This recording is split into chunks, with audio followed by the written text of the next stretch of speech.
Ineng, ano ba nangyari din sa aking buhok naman? Tao po, good morning. Good morning po, ano po ayon?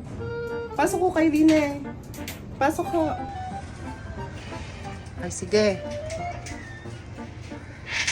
Ay, Ineng, ako yung magpapagupit. Ay, gusto ko ba ang aking buhok ay yung maiba? Wow! Ay, kahirap naman. Ay, tinan mo naman ang itsura ng aking buhukan. Eh, hindi ko naman masukulay na. At saka ako yung kahirap suklayin. Eh, gusto ko ba itim na? Ha, Ineng? Ay, ako may dalang picture din eh. Alam mo ba yung mga usong gupit na gayon? Ay, yung mga uso ho ngayon na yung maiiksing pa ganyan. Yung po ang gusto nyo. Oo, yung mga uso bang gupit ngayon na gayon kaiksa ay di gayon ang iyong igugupit, tapos ay itiman mo na at kasama ng tingnan. Ay, upo po kayo din eh. Akin pong titinain yung buhok. O ay, yung mga usong garnay, gagarnilaang, yung mga gagarnay para hindi masyadong ma-excite ang mukha ko ba pagkakalapad ng mukha ko, lalo nang lalapad pag sobrang excite.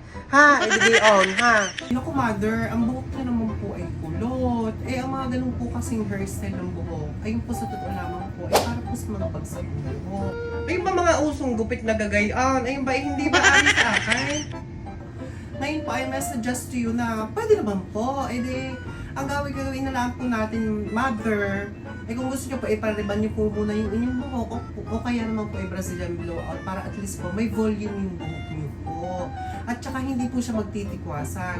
Kasi pag po, pinagupit ko po ng gayong ka-excel, yung paganyan, ay naku mother, pag po natanggal ang effect ng blower, ay talaga pong talikwasan siya. Yung mga garni ba? Ang mga garni. Baka po magbuka siyang para po mga galamay ng pugita, gayong po itsura. Mura-mula naman ang riban, ibibigay ko na sa inyo ng mura para po lamang masigurado natin ang inyong pong buhok hindi magtitikwasan.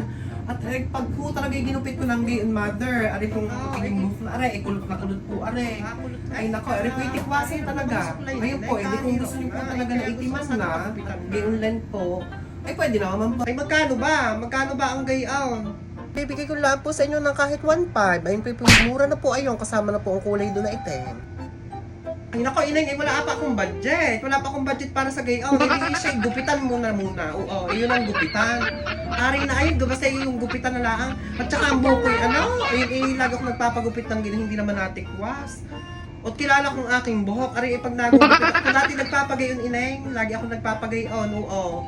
Ay, hindi naman ano nagtitikwasan. Ari, kahit kulot niya rin nasunod. Oo, nasunod. Hindi gagawin ko na lang. Oo, ako kung kayo po talaga low budget, edi kaya nga laan po. Kung wala po talaga kayong budget, ay sasabihin ko na po sa inyo, mother, magugupitan ko po ng gayon. Talaga pong gayon na ginang itsura.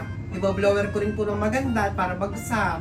Kaya na, mother, pag yung pinaliguan nyo, hindi po unat ha. Talaga pong talikwasan. Ano po?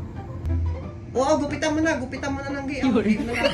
So, sige po, umpisa ko na po paggugupit. A few moments later. Ayan, ang sinasabi ko. Garnay ang aking pinapagupit noon. Laging garnay. Sabi ko sa iyo, Inay, talagang susunod ang buhok ko. Ay, kaganda. Naku, talagang gusto ko talaga ginawa mo aking pinapagupit. May bangs pa. Ay, kaganda, Inay. Naku, thank you so much. Maraming ha. Thank you. Siya, ako'y lalarga na. Salamat. Eternity later. Pa-fresh tayo at para magkaroon ng maraming boylet. Yes po, mother. Ineng, ano ba nangyari din sa aking buhok naman? Abay, pagligo ko, ganyan naging itsura. Abay, ano ba naman nangyari? Sabi ng mga kapitbahay ko, parang ako naluka. Ay, ano bang gagawin ko din, Ineng? Gusto ko, ito naman ang itsura, para kung sa lungo din. Ay, sabi ng aking mga kapitbahay, para daw kong kinuryente, Ineng. Paano bang gagawa, ay? Ay, mother, ipinaliwanag ko sa inyo na mabuti. Ayan, ganyan nga talaga magiging itsura, diba? Sabi ko nga sa inyo, para po kayong magkakaroon din ng mga galamin ng pulita. Ay, hindi po kayo nakikinig.